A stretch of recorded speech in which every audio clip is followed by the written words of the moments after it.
Hey everyone, welcome back to more Reddit stories. If you're new here, make sure to like and subscribe on this channel because I post daily. We are on the subreddit Let's Not Meet, so all the stories are true. Without further ado, let's get started. Man asked to take before photos. This happened in August of 2013. I was visiting Montreal for their diver site weekend, which was basically like Pride, but took place the long weekend before the official Montreal Pride. My best friend at the time had met a guy at Toronto Pride a month earlier, and he invited both of us to come there so my friend wouldn't be uncomfortable going to spend the weekend with someone he didn't know well.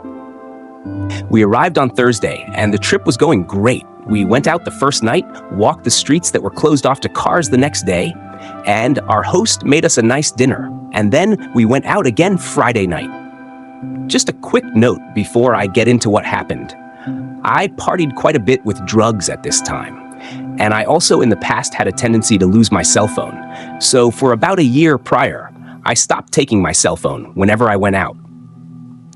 So that Friday night, we went out to a club, Parking, which sadly has since closed.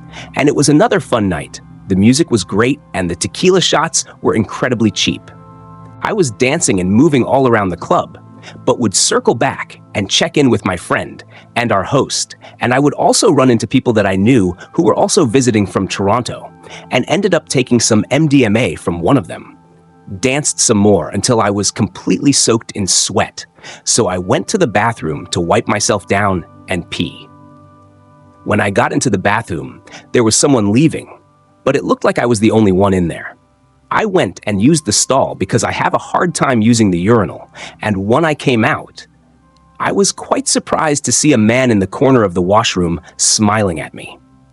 He looked in his mid-30s, on the shorter side, and a bit chubby. He was wearing a polo shirt and jeans and had glasses, and I remember thinking when I saw he reminded me of an accountant.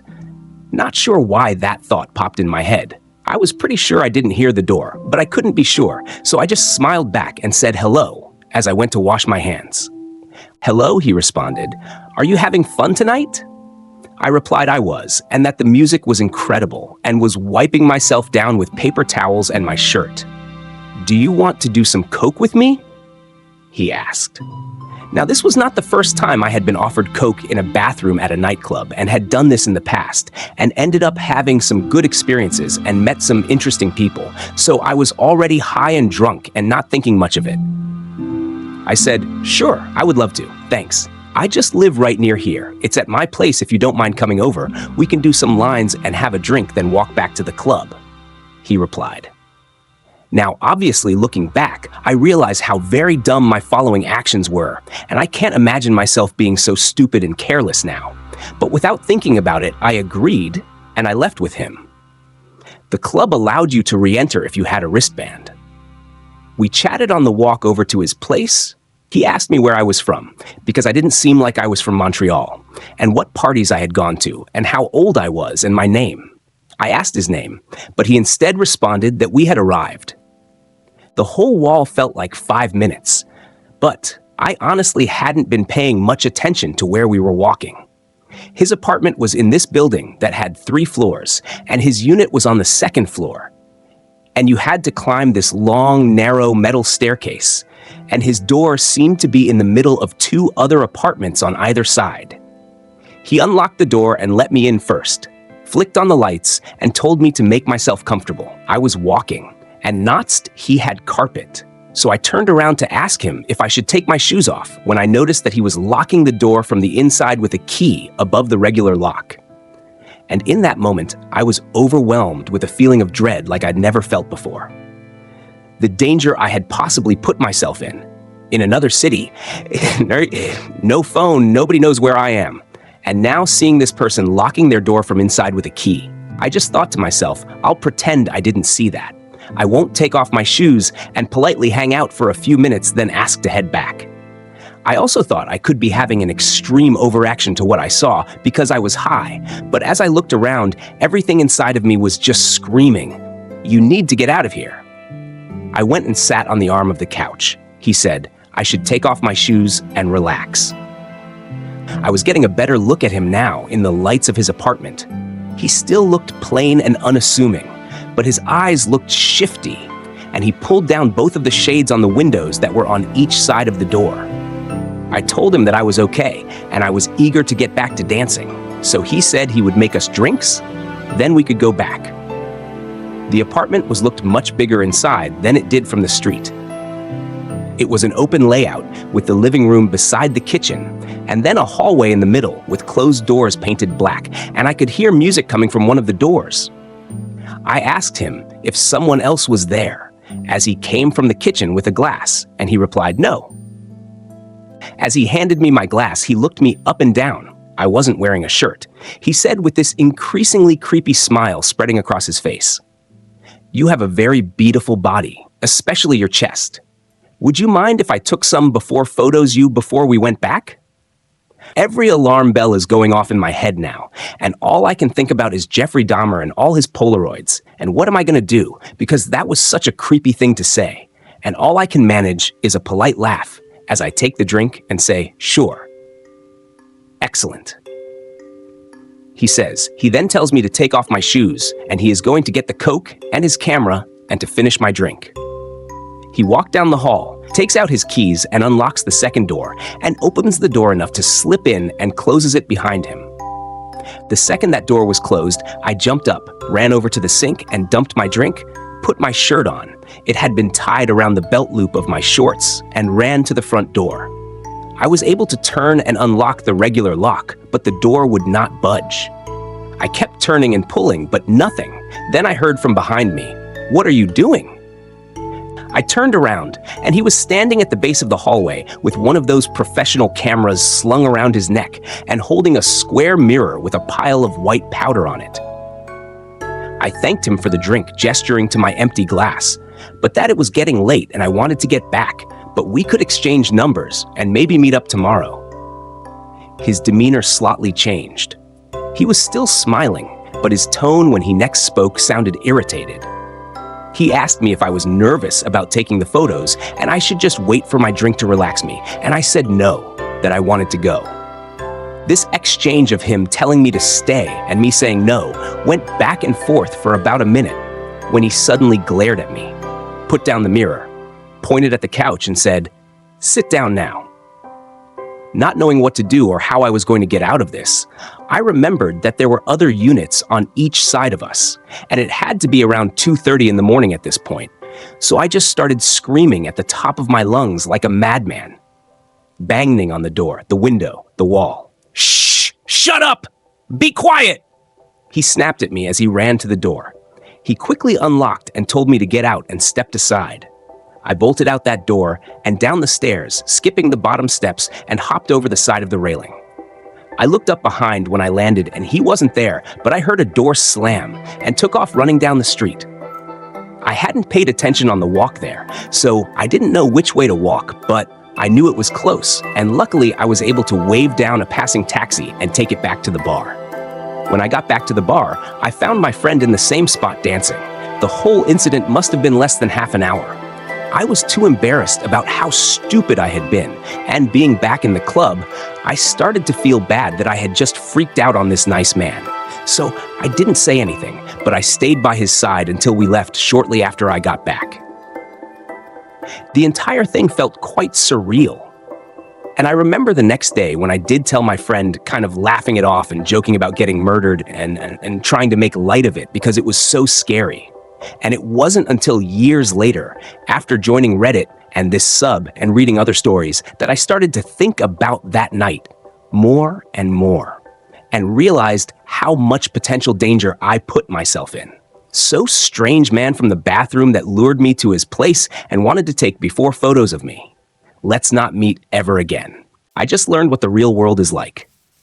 I, M13, and my sister, F15, not together, often go on walks, bike rides after dark. Now, normally there's never anything weird, but today my life was changed forever. I could have gotten hurt, or even worse. For reference, I go to a track which is near my home. I go there and run/walk 5 laps. And my dad always tells me to have one earbud out, but I never really listen to him.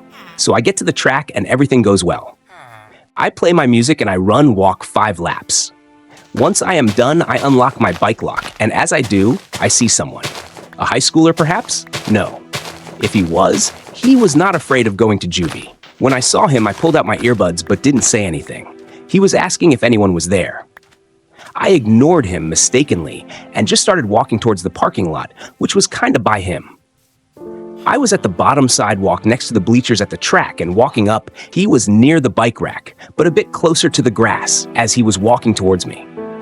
In hindsight, there was another person at the track I should have talked to, as he was maybe 25 meters away. I started walking towards the parking lot, and he starts coming closer. I should have turned the other way, but I didn't. I kept walking, and he eventually again asked, "Hi?" And I stupidly said, "Do you need anything?" And he didn't say anything, just kept walking closer. At this point, I hopped on my bike as I started pedaling as he asked, "Do you go to school here?" I said, "No." I couldn't see him at this point and was just slowly biking away. Then I heard it, the sound of shoes on concrete. I went into panic mode. I pedaled as fast as humanly possible and somehow escaped him. I was scared out of my mind, cursing, "Oh shit, oh fuck," over and over. I am literally shaking right now as I am writing this. I could hear him behind me and was running on a massive dose of adrenaline. He stopped chasing me around when I got to the edge of the parking lot and onto the driveway of the school, and I kept glancing back. He disappeared. Where was he? I didn't have time to find out. So I just kept on pedaling over and over, and I got home eventually, but I was so paranoid I took the long way home. One time a man chased me in my apartment complex. So, to start off, sorry if I have some grammatical issues. English is not my first language. I am a male. It happened when I was in 5th grade, 2023 year. Because I live in Kyrgyzstan, school system is not the same as in America. I had first shift. That means I had school from 8 a.m. till 13:00 p.m. I was the kid that was always heading back to my house after school, but I was always walking with my 2 best friends because we lived near each other. After we got to the point where we were heading to different directions, we said goodbye to each other and walked in our own directions. It was autumn, so I was dressed in a school uniform with jacket and a hat. It was quite chilly. We had 7 entrances to the building. Mine was 7th one. I was living in a good neighborhood in the center of the town, so when I started approaching the door to 7th entrance, I noticed a man that was standing near the entrance, to clarify, on the porch. I had a feeling when I looked at him telling me to not enter the building with him, and he looked at me with his empty eyes. I was scared a bit, so he turned his head at my direction, looked at me, and entered the building. My mom always told me to not enter the building with other people, so I stayed on the porch, trying to hear if he took the elevator so I could enter the building alone. As I heard that the elevator got up, I entered the building. Thank God there was no one there. I touched the elevator button, waiting, entered the elevator, and pressed on the 8th floor. As I was going up, I heard the fast footsteps on the staircase because the elevator was near it. You could hear anyone going up the stairs. It was sounding like he was running. Now I was panicking because I didn't know what to do. I knew he is going to approach me. As the doors opened, I started banging, pressing on the doorbell. Unfortunately, my older brother was always slow at opening it. So I was waiting. As I looked at the staircase, I saw that man running full speed. Looking at me, he was so tall. He was like skipping 3 stairs. I was scared as hell. I started banging. Meanwhile, he was looking at me as he was running. My brother finally opened the first door. But the story doesn't end here. I flew inside, locked the doors, and told my brother about this situation. Also, to mention, I know every neighbor in our 7th building, so I never saw that man. He was also looking not good, a bit unkempt. My brother, who was 16 at that time, 185 centimeters, also a wrestler, opened the door and approached the man, questioning him about who is he. The man started getting aggressive, and also, he grabbed his phone and started acting like he was talking with someone. The man started being rude, aggressive. In fact, my brother was calm asking questions. My brother said to him that he is scaring people who are living here. The man didn't care and started cursing. My brother just closed the doors fast and told me to be careful. I'm still scared of entering the building after this story. Zach. For context, I have severe bipolar 1 disorder and was in psychosis for a good majority of this story. This is also fairly long, and I can provide evidence of his charges if needed. Zach says I met him at the psych ward last year, but I don't remember meeting him there. I was in the psych ward off and on last year, for around 6 months due to severe bipolar 1 disorder. My mom also said she doesn't remember him being in the hospital while I was there, but she never reliably visited me because she has a drinking problem. More on that later. See, I remember meeting Zach on the bus. I don't currently drive due to an accident I was in quite a while ago, so I ride the bus everywhere. In March of 2024, I was on my way to the dispensary. As I approached the door, I heard 3R, which is the name of the psych ward in the local hospital. I turned around and noticed a portly, this is important for context, short man. I am a woman. We got to talking because I was still in psychosis and vulnerable. He was going to the dispensary too, and told me he had been in the psych ward with me. We talked while waiting on the bus back, and while on the bus. He told me he was a year older than I was, gay, and collected disability while doing a fundraising job.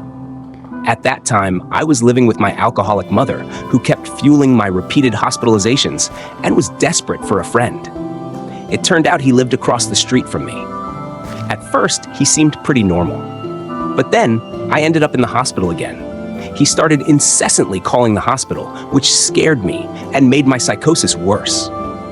When I didn't return his calls, he showed up as a patient, which really scared me and made me realize maybe he had actually met me in the hospital like he said. The hospital separated us for that stay because I think they were also concerned about his behavior. After about a month of knowing him, he admitted to me that he had recently gotten out of prison for kidnapping and was on parole. He told me he had Asperger's and that the kidnapping was a misunderstanding. I have criminal charges too. Nothing like that. And, in my altered mental state, I looked past it. My mental health team also told me it was possible that his Asperger's really did lead to a misunderstanding. I ended up moving in with him because things at my mom's got really bad. He started to get jealous of my old roommate because he was helping me out financially. Around then is when I started to come back to my senses and realize that this man was not normal and was potentially dangerous. He would try to get me to sleep in his room, and if I tried to sleep in my designated room, he would pace all night. He also got me a phone, and things came to a head when I told him I eventually wanted to get a phone in my own name. He flipped out, so I moved back in with my mom. When I moved, he accused me of stealing his medication. That should have been the end of it, but in December, I felt lonely and wondered if maybe I were judging him too harshly because of his disability. I am not from the city I live in, and I don't have many friends here. I reached back out to Zach, and he was homeless. I had already moved into my own place by then, and stupidly invited him over. No one in my personal life wanted me to be friends with Zach. Not my mom, even though she would get drunk and talk to him when I decided to stop talking to him because she knew it upset me, my ex, or my old roommate. I was on the fence because my mental health team met him. He ended up with the same team, an ASI team, and said his autism was pretty severe and what accounted for most of his odd behavior. Zach eventually got a car and started giving me rides to work. He started living in his car because he was having trouble finding housing due to his charges. At one point, Zach fell on me while he was over and mumbled something like he wasn't going to rape me. He was very heavy, but I was able to get him off of me. He was on substances, and it was winter, so I looked past it to continue to have a friend / to not walk to the bus stops in the heavy snow. After that incident, I began to wonder if he were smart enough to somehow manipulate me into thinking he was an okay person when he wasn't. He made a joke at one point, saying something like, "What if you get raped?" He would always get me at about having other friends. He stole $60 from my mom, began hanging out outside my old roommate's house, my mom's new house, and he stopped getting help from the AC team, which is for people with severe mental illness. An old phone of mine also disappeared after he helped me clean. I decided to stop being friends with Zach once and for all in April, and he started driving by where I live and beeping his horn. He would repeatedly text me. My building is a locked building, has a security officer, and has security cameras. The workers let me know they had seen Zach parking around our building. I contacted his PO and my PO, and let Zach know he was being recorded every time he was around my building. The harassment has stopped for now, but he gets off parole in September. He is still living in his car, has a girlfriend now, and is still on drugs, according to a mutual acquaintance. Sometimes I still wonder if I actually met Zach in the psych ward, or if he was following me somehow. I am relieved he isn't bothering me, and the ACT team told me they don't think he is an immediate threat, and that it isn't worth it to press harassment charges unless he does something again, especially since I spoke to both of our POs. I know a lot of the situation was my own fault because I repeatedly made juvenile mistakes and looked past this man's flaws because of his health conditions. As I said, I have conditions too. So please refrain from telling me to be more careful or what I could have done differently.